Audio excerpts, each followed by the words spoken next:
Hi, everybody. My name is Jamil Hamilton, and I'm the manager of public policy and advocacy for NAMI-New York City. Thank you so much for joining us today.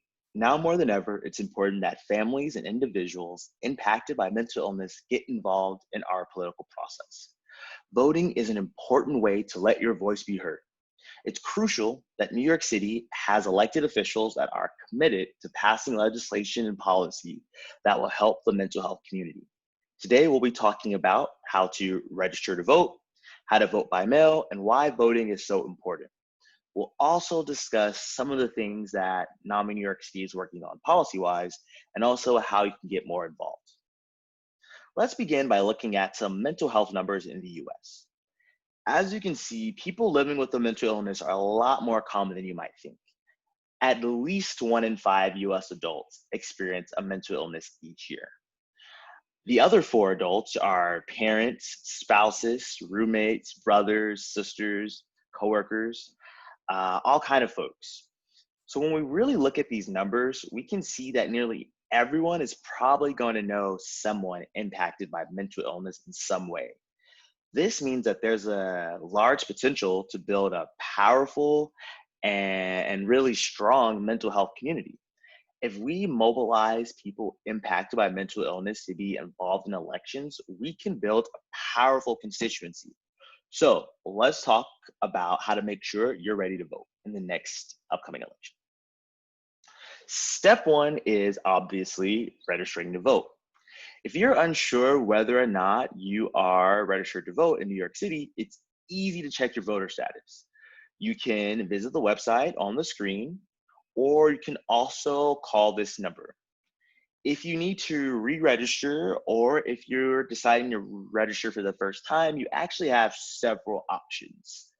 The easiest way to register to vote is online, but there's a catch. You can only register to vote online if you have a valid New York State driver's license or ID.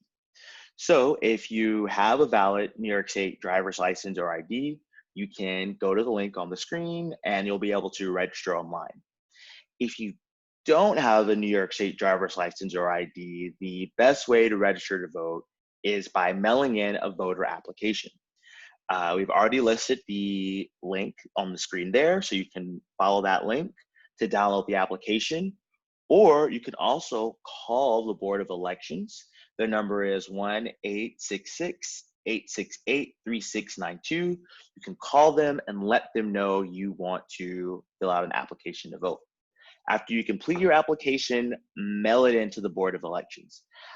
We've listed, as you can see, we've listed out several websites and resources for you to go and check out and read, and they're pretty clear about the instructions. So make sure that you read all the instructions and you fill out everything properly before you send in your application.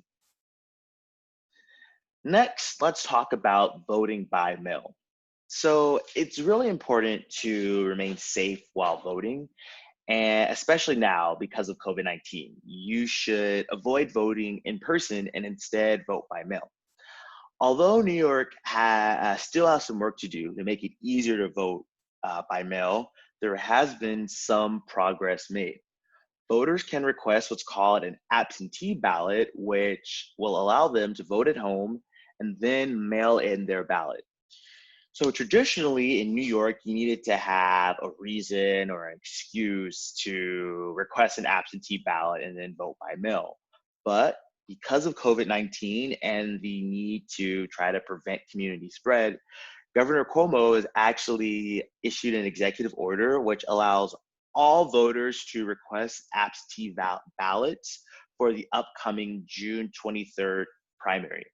But he still hasn't said if COVID-19 will be a valid reason to request an absentee ballot for the general election in November.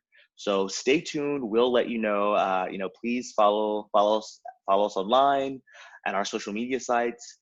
If we get the word that COVID-19 is a reason that you can do absentee ballot in November, we absolutely will let people know because it's a really great tool. Vote by mail is great. So if you live in New York City, the easiest way to request an absentee ballot is you can actually apply online. You can go to NAMI-NYC You just fill in your information and you can check the box that says temporary illness. But it's important to note that your application has to be submitted by June 16th. Another way that you can apply is for an absentee ballot is to call 1-866-868-3692. That's the Board of Elections. You can call them and you can request an application, fill it out, and then you can mail it back. Voting by mail is a really great tool. It allows people to, it really expands the access to the ballot, and it's a really powerful tool. So if you have other folks in your home, what you should do is see if you can get them to vote by mail as well, which would be really great. All right, so let's talk about the next step, which is remembering to vote, obviously, right? So primary elections are when voters pick the candidate they want to represent their political party during the general election in November. So in New York, the primary election will be held June 23rd, and that's the next opportunity you will have to vote. So during this election, voters will be choosing candidates for president, United States Congress, New York State Senate, and New York State Assembly. So sometimes folks think that the presidential election in November is the only one that counts, but that is definitely not true. Honestly, anything there, it's absolutely false. We need to have elected officials at every single level of government that want to support people and families impacted by mental illness. We need mental health champions, not just in the Oval Office, but in Congress and in Albany, at every single level. So voting in primaries is the very first step in picking an elected official that will be willing to fight for legislation and policies that we need. And that's what we say by elected champions. We want somebody who's willing to really fight for mental health policy and who really understands why it's so crucial that families and individuals impacted by mental illness have the support they need. So voting is how we get elected officials in office that will support mental health policy that will transform and improve lives for people impacted by mental health conditions. So now I want to go over what are some of the policy areas that NAMI New York City is working on. And as you can see, we have quite a few. So let's dig in and let's talk more about these areas. I'll also go over some of the examples of the work we're doing. And later on, go over how you can get involved in a little bit of this work yourself. So let's begin by talking about education. Our goal is to increase the amount of mental health education in our educational system in order to increase understanding about mental illness, fight stigma, and give students and educators the tools needed to support themselves and their peers living with mental health challenges.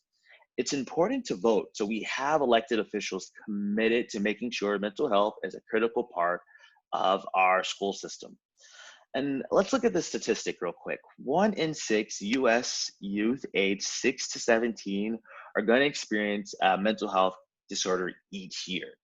The fact that mental health conditions are so prevalent among young people really only adds an increased sense of urgency to supporting students and school staff. NAMI New York City is working to support educators and school staff by working to provide them with the mental health training needed so they know the signs of common mental health conditions. Students often spend more time at school than at home. Well, traditionally, now everyone's at home, right? So that's kind of gone in the reverse. But ultimately, teachers are on the front lines of childhood mental health. So we've got to make sure that they have the tools and the training needed. So through direct connection with local elected officials and through the hard work of our advocacy ambassador program, in addition to partnering with schools and teachers, NAMI New York City is committed to increasing the amount of mental health training that our school staff have. In addition, we have introduced Ending the Silence for School staff to partner schools throughout New York City. NAMI Ending the Silence for School staff is a 1-hour presentation for staff members that includes information about warning signs, facts and statistics, and how to approach students and work with families. We're also working hard to support students. we are committed to bringing our Ending the Silence for Student presentations into more schools. And just so you know, Ending the Silence for Students is a 30-minute presentation designed for middle and or pardon me, is a 50-minute presentation designed for middle and high school students that includes warning signs of mental health conditions, facts and statistics, and how to get help for themselves or friends. And this educational presentation includes firsthand stories. Audience members get to ask questions and really gain an understanding about the link between physical and mental health. And these are just a few examples of how we're involved in education. But again, we need you to get out there and vote so we can have elected officials who are committed to getting more mental health education in schools. We're also really involved in criminal justice. Instead of investing in mental health care, unfortunately, our country has invested in a broken and quite frankly racist criminal justice system. And the results have been disastrous. 37 adults, 37% of adults incarcerated in state and federal prison systems have a diagnosed mental illness, and 70% of youth in the juvenile justice system have a diagnosed mental illness. We have, quite frankly, failed far too many people in this country because we are investing in cages and cuffs instead of investing in mental health care. So we need elected officials who understand our criminal justice system is not the appropriate avenue to treat mental health conditions. And NAMI New York City is committed to transforming our criminal justice system. So we're working with families and communities and elected officials to find solutions to divert people living with a mental illness away from the criminal justice system and toward recovery. So some of the things we're working on include supporting diversion centers, which would create an alternative to arrest for people suffering from substance abuse or mental health conditions by creating health diversion centers where individuals can get short-term treatment until they're stable.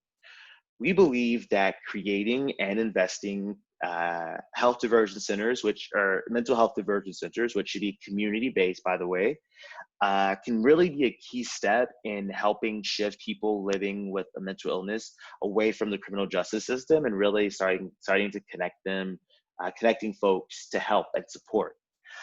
So we support increasing funding for these centers so they can finally open, so we can start opening them and begin their really important work.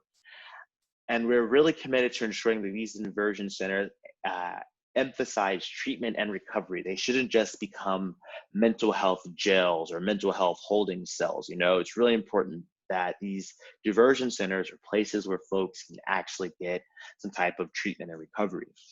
We also believe in helping to fund and increase mental health courts. Mental health courts were established to help get people into recovery and stop the revolving door between hospitals and jails. So mental health courts can connect people accused of crimes to local mental health resources to develop individualized treatment plans, which will be supervised by the courts. We believe that using mental health courts can be helpful in getting people into recovery rather than making mental illness worse by placing people in jails or prisons, which are no place, absolutely no place. Really, jails and prisons aren't places for human beings, and they certainly aren't places for human beings suffering with a mental health condition.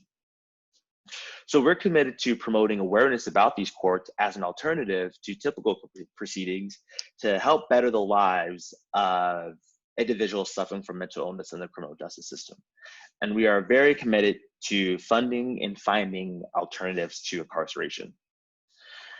So let's talk about our work to transform our mental health crisis response process in New York City.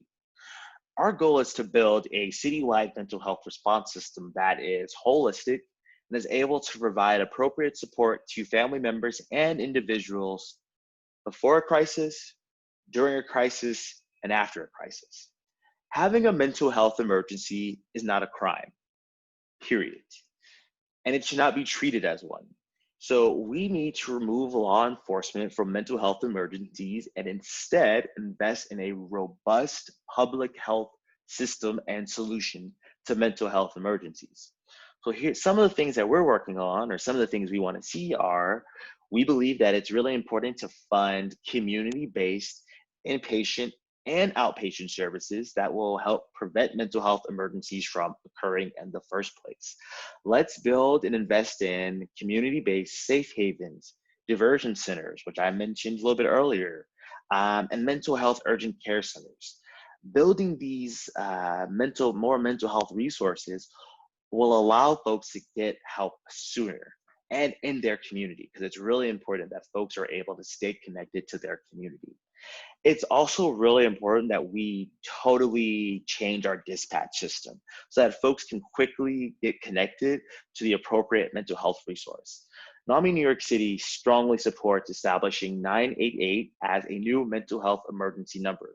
This means that if someone's having a mental health emergency, rather than calling 911 or the National Suicide Helpline, this 988 number, which is really easy, really quick, can quickly connect folks to mental health services and get the appropriate treatment. We also believe that, and part of, when folks say, well, what do you want to replace law enforcement with? Well, we want to replace law enforcement with mobile crisis teams that are staffed with mental health professionals or peers, or maybe healthcare providers like EMTs that are trained to handle mental health emergencies. Too many times call for help just become murder scenes. Over 15 people have died, or rather have been killed by NYPD, because NYPD when NYPD has gone in to handle an emotionally distressed person call. That's the code for when someone is having a mental health emergency. And look, NAMI New York City is not, we're not anti-police, but what we are, we are pro families and individuals living with mental health problems and impacted by mental illness. And even police officers are saying that they're not trained, and they're not trained for this, and this is not the work that they signed up for. So we believe that mental health emergencies need to be handled by folks in the mental health care field. And so voting is the only way that we can get elected officials who understand this and who are really committed to transforming and investing in this mental health care system. And speaking of healthcare, NAMI New York City is committed to making sure New Yorkers have access to mental health services, and we're committed to improving the quality of those services. We believe in a person-centered approach to healthcare to assist people living with mental illness. So that means that a big part of person-centered healthcare is for people living with a mental illness to access the most appropriate treatment for them to advance their specific recovery. So some of the healthcare projects we've been involved in are keeping Allen Psychiatric Hospital open, which provides crucial mental health services to the Washington Heights and Inwood neighborhoods. And this is a hospital that community members have said that they want to stay open. And so we have joined together with those community members and elected officials to keeping the hospital open and increasing funding for it. We also are working to improve the psychiatric experience in New York City. Too many times people go into New York or go into ER hospitals and come out traumatized. That's ridiculous. So we're working to figure out what can be done to actually improve these hospitals and create a standard of care. In addition, health insurance is a major barrier to accessing mental healthcare. So we support the New York Healthcare Act, which would eliminate the hurdle of mental health care insurance. Would eliminate the hurdle that folks face and make sure that every New York resident has healthcare. And this would obviously help a lot of New Yorkers make sure that they can finally get access to the mental health care treatment that they need. So let's talk a little about COVID-19 now. So COVID-19 is a traumatic and tragic event that is impacting the mental health of nearly everyone. So we need elected officials who understand that mental health is a key part of public health and must be a part of COVID-19 response plans. So, during this crisis, the importance of healthcare access has never been more clear. But unfortunately, mental health care is often excluded from these conversations. We need to make sure mental health care is included in COVID-19 response plans. During and especially after this traumatic event, forms of mental health care, such as talk therapy, substance abuse and addiction therapy, and psychiatry, must be involved in a universal health care coverage plan. We must also minimize healthcare service disruptions by ensuring that psychiatric units and other mental health facilities have proper staffing and adequate supplies. Additionally, hospitals should not discharge patients without making sure that they have referrals and follow-up care that's accessible for patients and available through physical distancing. Um, Unfortunately, uh, and let's also, unfortunately, people with mental health conditions are at a higher risk of experiencing homelessness. People who are living in tents, under bridges, coming in and out of shelters, or living in group homes need a space to quarantine and somewhere to wash their hands regularly. So we are very involved in the fight to make sure that folks have housing. We support helping communities and people stay safe during this crisis by suspending evictions from all housing during the pandemic, suspending evictions, suspending rent payments, and suspending utility payments. We also believe that we should be moving homeless folks into vacant hotel rooms so that they are able to stay safe, stay clean, and actually quarantine themselves if needed. It's very hard to socially distance if you're staying in a 15-person shelter or if you're staying outside. So it's really important that we're increasing funding to assist people who are experiencing homelessness or at risk of falling into homelessness. So that's why we need to elect elected officials who are committed to this. And the only way we can get that done is by voting. We also need to make sure that people living and working in nursing homes and adult homes are given the resources and simply the resources needed to stay safe and aren't just being left susceptible to COVID-19. Going back to criminal justice, we also believe it's really important that we recognize that people with mental illnesses are overrepresented in our jails and prisons, with an estimated 44% of people in jails and 37% of people in state prisons living with a mental illness. It's imperative that as we face mounting threats to our physical health, we do not forget the importance of addressing the needs of incarcerated or detained individuals, especially those living with mental illness. And we know that New York's jails, prisons, and immigration detention centers have been hit especially hard by COVID-19. With crowded living conditions and inadequate access to hygiene products, people incarcerated or detained are especially vulnerable to this disease. So we need law enforcement agencies to maximize diversion to jails, prisons, or immigration detention centers by avoiding unnecessary arrests and incarcerations, uh, especially those that are related to non-violent offenses or parole violations. And we need elected officials to really back us up on this. And we need elected officials to come out strongly uh, to say that people left in prisons and detention centers won't just be left victims to COVID-19 because they're human beings too. And they absolutely deserve our care. In addition, jails, prisons, and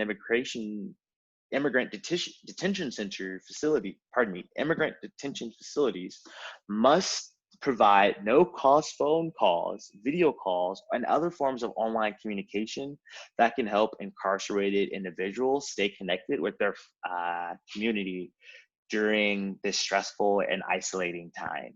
And we, again, should be working to release individuals who are detained over technicalities or who are eligible for early release, especially our elderly folks who are currently detained. Another big thing that we're working on, and again, we're working on quite a lot, is funding. Nonprofits and community-based organizations are needed more than ever, and it's critical that these organizations receive the funding needed to continue employing staff and assisting communities. In addition, it's important that relief funds are specifically reserved for small organizations, not large corporations. We need elected officials in office who understand that tax dollars and public money needs to be going to bailing out bailing out communities and individuals, not big corporations who are also laying off their coworkers, or pardon me, their workers. So it's really important that the city and state budget maintain funding to support vulnerable populations.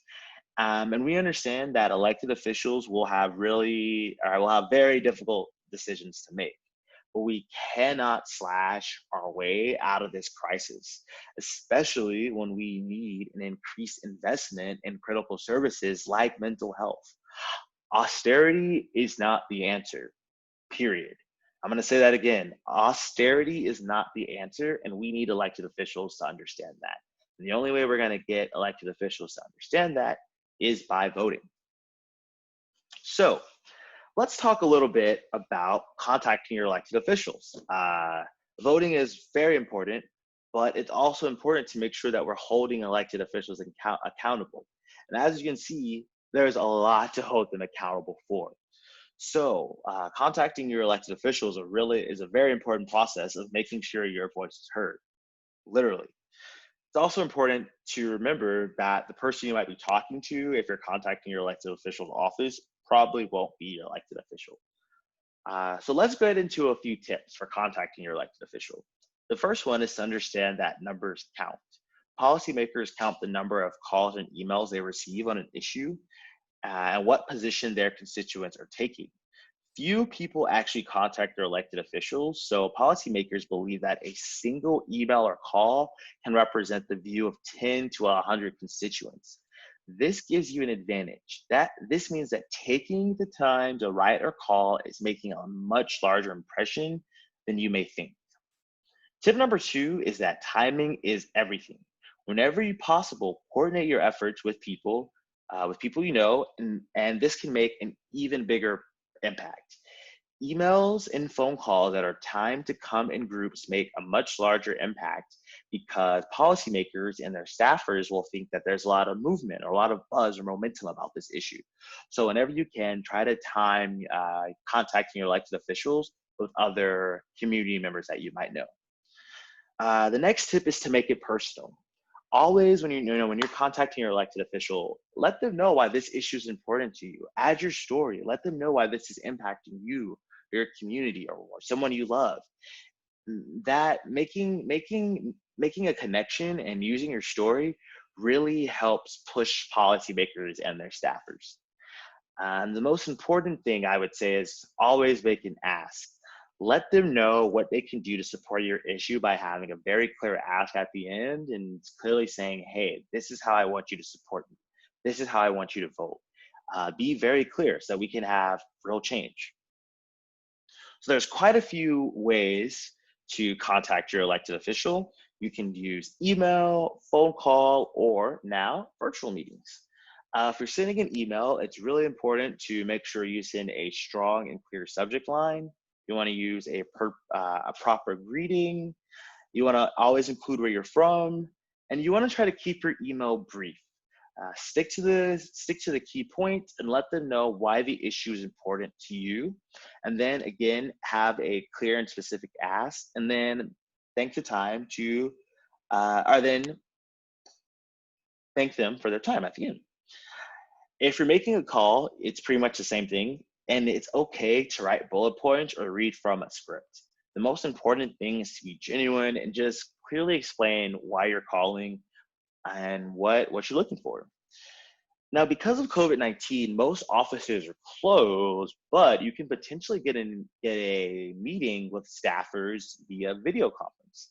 Some offices are holding virtual meetings via Zoom, Google Hangouts, and other video conferencing software.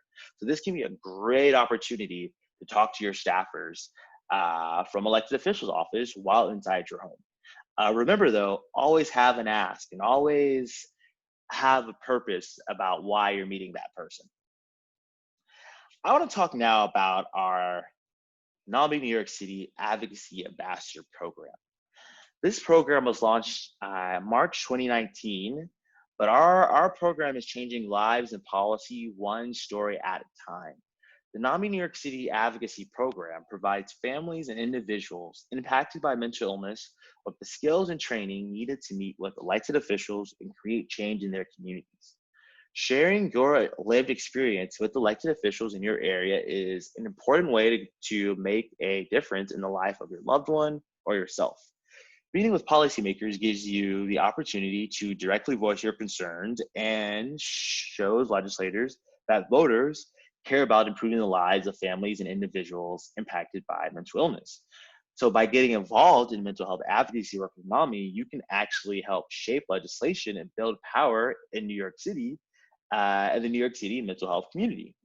So our ambassadors participate in a training workshop that teaches best practices for meeting with elected officials and building the relationships required to achieving policy wins.